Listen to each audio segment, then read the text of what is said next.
Hi everyone, it's Mrs. Lutz. And who else?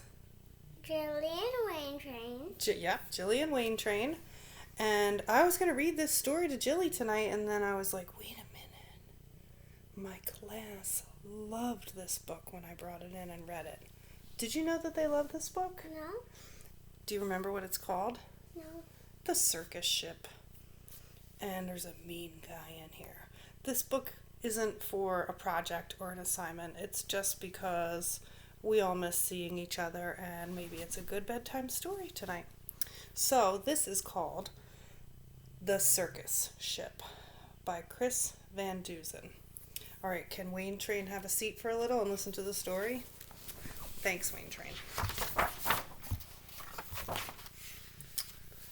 5 miles off the coast of Maine and slightly overdue, a circus ship was steaming south in fog as thick as stew.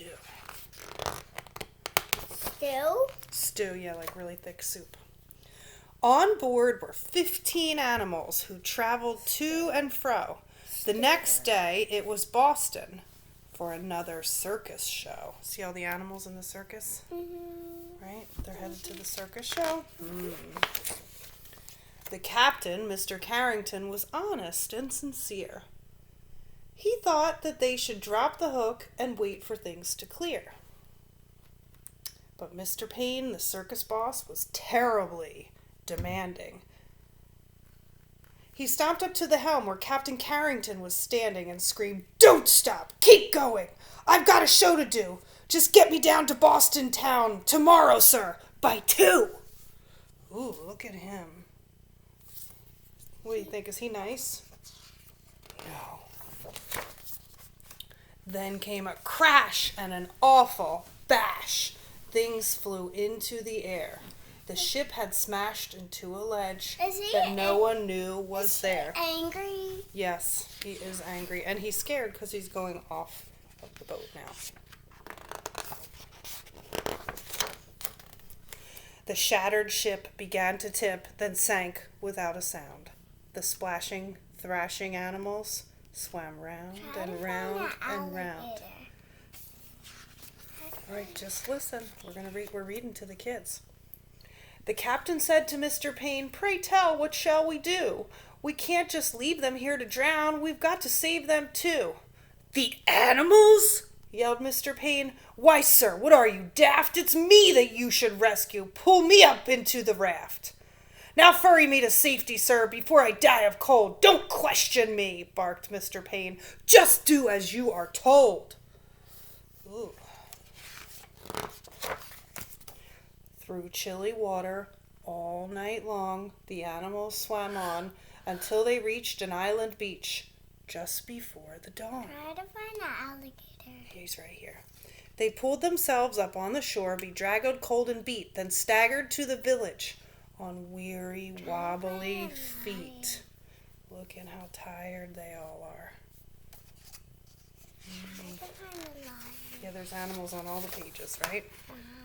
The people in the neighborhood had just begun to rise, and when they saw those animals, they had to rub their eyes.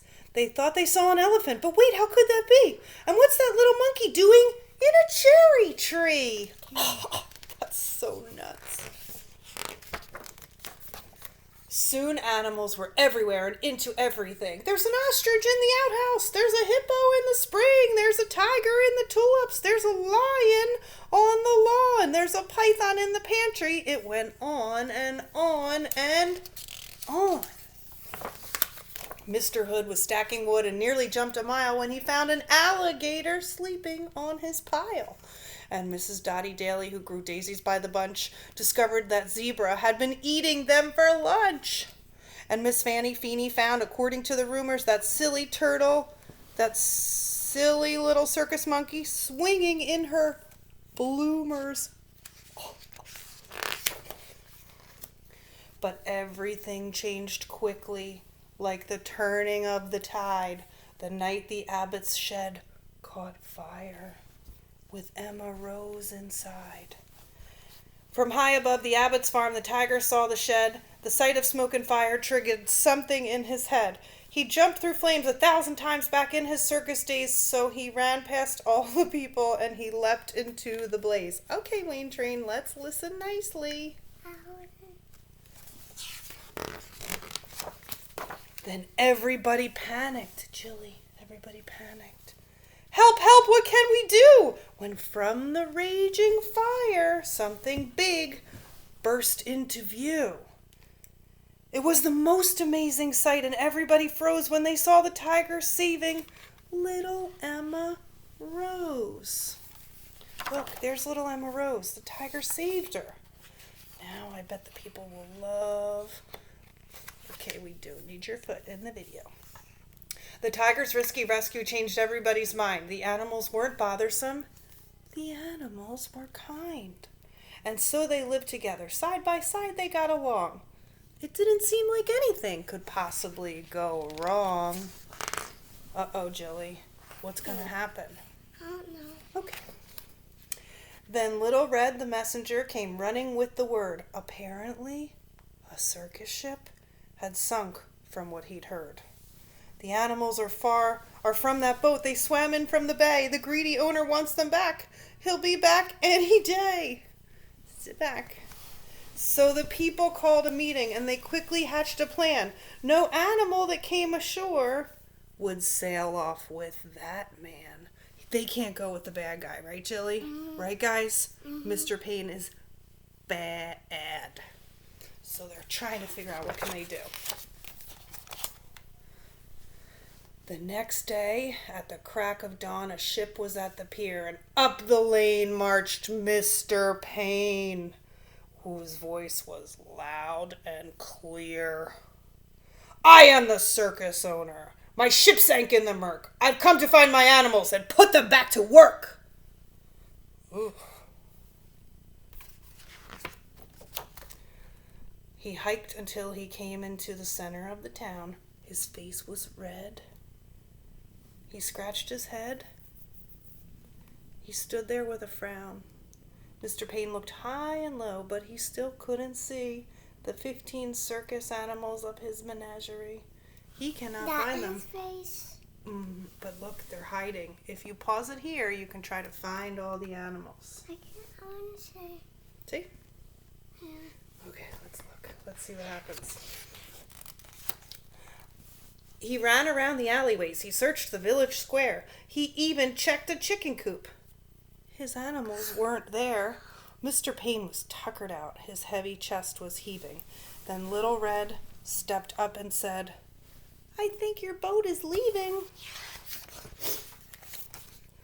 He ran up in a fit of rage. His ship was leaving sight, so he jumped into a rowboat and he rowed with all his might.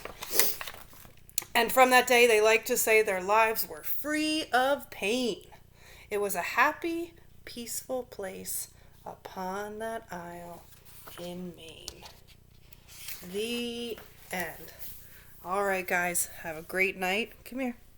Say goodnight to everybody. Good night, everybody. Yeah, we'll see you tomorrow for a new story and your new stuff to do at home and a new scavenger hunt.